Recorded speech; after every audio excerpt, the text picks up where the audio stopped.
Hello everyone. Hopefully you're looking at this video after you've taken a try at the review or at least thought it through so that you can see where you maybe need to um, do some more work before you're ready to take the midterm exam. But this Microsoft trial balance given to us is a very long, detailed trial balance.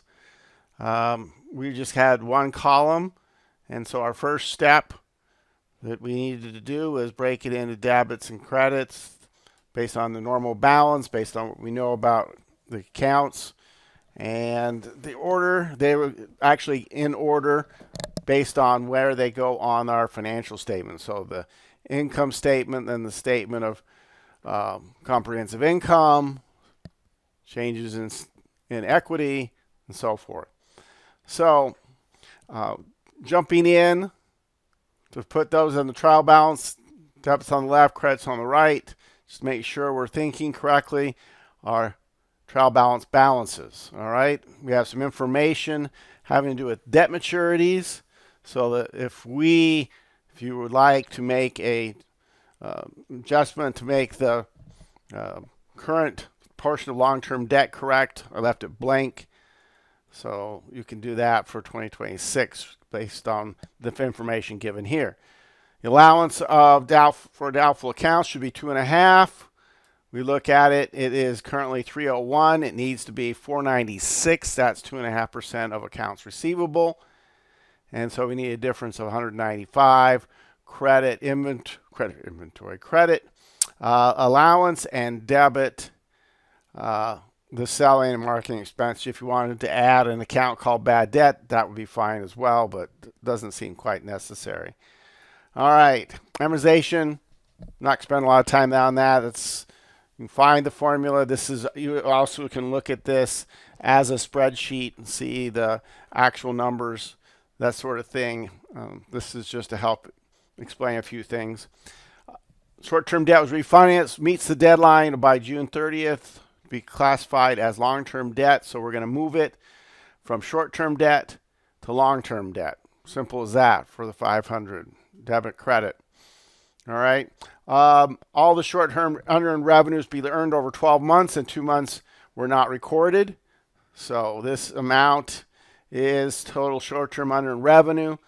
Should be earned over 12 months, divided by 12, multiply it by 2 that we missed, didn't record. And that's for adjusting entry, debit, short-term unearned revenue, credit revenue, all the way up there at the top. All right. Long-term debt, 4,500 has an interest rate of 4.5%, last paid on April 15th. Figure out the interest on that for 2.5 months because we are using a June 30th fiscal year end. So April 15th through the end of June. One large contract for system maintenance was signed on May 1st. So we've provided services for May and June, but it was for a whole 2 years. We put it all as revenue when we should have only put 2 months worth of it in revenue as of June 30th. So we need to move some from revenue, basically the other. So that's 2 out of 24 or 1/12 needs to stay in revenue. The other 55 out of the 60 debit revenue, and some of that goes to short-term unearned revenue, and some of it goes to long-term. Right? Some will be earned in the next year, over 2 years total. Some of it needs to be split between the two categories. Unearned, unrealized loss on AFS debt securities. Remember, that's the only one that does not go on the income statement. That goes into AOCI. Okay. And 6, we're going to take the taxes out right off the bat and just do it for 4. Actually, that's a little higher on the taxes. Let's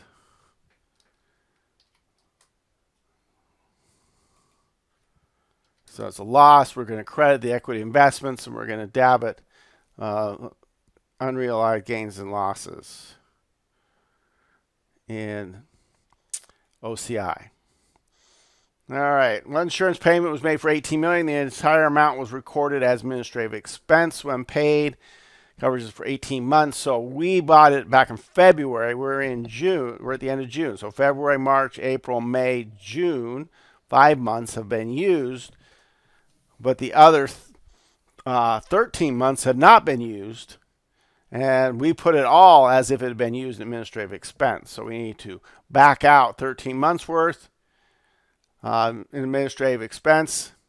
So we're going to credit. That's very unusual to credit an expense. I understand that, but sometimes with adjusting entries, that happens, and we debit prepaid, increase of prepaids. So that's backwards how we usually do it. Usually put things in prepaids and then use it up. But sometimes we'll have made the other opposite when we did the original entry, and therefore with our adjusting, we have to put it back in the asset. Okay, an error. Oh, okay. We know how to do errors found in 2025 from 2023.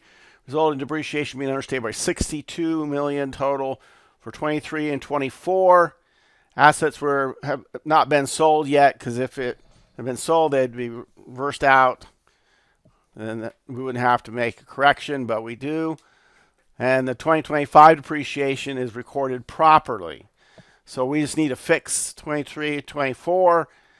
All of that would be in retained earnings, 62. And we're going to credit accumulated depreciation to catch up.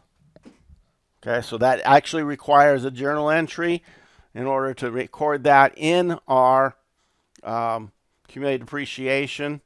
But we don't put it on the income statement for 2025. It's already, the depreciation expense already there as it needs to be. We just need to update retained earnings. And then we make a discontinued operations, which is kind of complicated. All right. There's the assets we're going to sell off when we sell the division. Assets total up to be, and that's just simply a total of those assets. And we're going to sell it for $5 billion. So we're going to make money on it. We're going to have a gain, but that's not going to happen until after, for really fiscal 2026, right? Because the deal doesn't close till August 1st. So we can't record that part of it, the difference between those two. But we do need to separate out the operating results for fiscal 2025. And I just did that as an adjusting in another column. So we had the adjustments and corrections we just went over. Okay. And the ones that some we went over more than others. And then I just did the trial balance again after those, just to make sure we balanced. Okay. Which we do. All right. And then I just did the discontinued operations as a separate set of two columns. Lots of different ways you could do this. Okay. Taking out the revenue, taking out the cost of revenue, taking out the sales and marketing, taking out the general administrative that we've identified. And this is what's left, right? After you take out discontinued operations. So treating it like an adjusting entry, if you will, I think is one of the easiest ways to do that. I do that, and then I take revenues minus cost of revenue minus sales minus general administrative, and lo and behold, little math there, and we get discontinued operations is before tax 1081, and the tax on that 20% at 20%. Okay. All right. So taking that out, we get this left. That's what goes on the income statement as regular revenue. Remember, we take out the discontinued operations. They're not going to continue past this year, and therefore we want to create something that can be compared to next year by taking it out even before we've actually done it. So this is what it is after the adjusting entries, after the discontinued operation are taken out. You get your operating income, all of the different things, and literally it really follows the trial balance. Income from continuing operations, we figure out the taxes. Then we have income from continuing operations and then discontinued operations, which by the way, is the amount we just calculated from discontinued operation, 1,081, minus the taxes on that. So that is always put on the income statement net of tax because it comes after our income tax expense or provision for income taxes. We do earnings per share for income from continuing operations, discontinued operations, and net income using the number of shares outstanding because we have not learned anything about how that calculated. So that was given to us. We'll go over that a little bit later. Towards the end of the semester, we'll come back to that idea of earnings per share and how we calculate that number of shares outstanding. Statement of comprehensive income starts with net income. As we've learned, we got the next items. Okay. They don't say net of tax, so we can just we can either take them as net of tax right here, or we can add them up, the differences to OCI, and take the taxes out for all of it, all at once. There's the after tax and then our total comprehensive income. All right. Here's the changes in stockholders' equity. We noted there was one mention of a change in capital stock additional paid capital, which, by the way, Microsoft combines. They use it as one thing rather than splitting it out. Basically, no par stock is what that means. Okay. Beginning balance retained earnings. This is the trick. This is how we would disclose that error. Remember that error from 2 years ago. The total difference in retained earnings. We would show what it was in retained earnings before. So last year when we reported ending retained earnings, that's what it was, 4907. I could go back and tie that to my last year. This is what we make this adjustment. So, and then we can put another total saying that's what it should have been if we'd have gotten everything right. I didn't do that, but as long as you show that there was a prior period adjustment, then we're good. Net income from the income statement, dividends, of course, and then our ending balance. AOCI has the amount given in the trial balance, okay, and then the new OCI, okay, or what was carried is right there after tax added in our ending balance. And then there's your balance sheet. Didn't do a cash flow as was warned in the instructions. All right. I think we hopefully got enough reviews on the cash flow in the week we did the cash flow statement. But here's what your balance sheet should look like with all the numbers from the trial balance after adjustments. Got the current assets. This is where the assets held for sale. Remember, that was the total of the assets we're going to get rid of when we get rid of our division.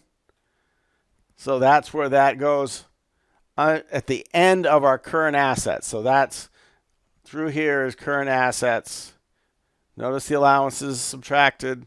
Buildings, leasehold, furniture, accumulated depreciation is subtracted. Got some other assets, other, and then we get total. Current liabilities down here, other, you'd have a subtotal there, and then long-term debt, long-term unearned revenue, deferred income taxes, total liabilities, common stock and additional paid in capital from the statement of changes in stockholders' equity, retained earnings, AOCI, total equity, and our total liabilities and equity. So there's some check figures to see if you're thinking through all of the pieces we've learned so far, minus the cash flow statement.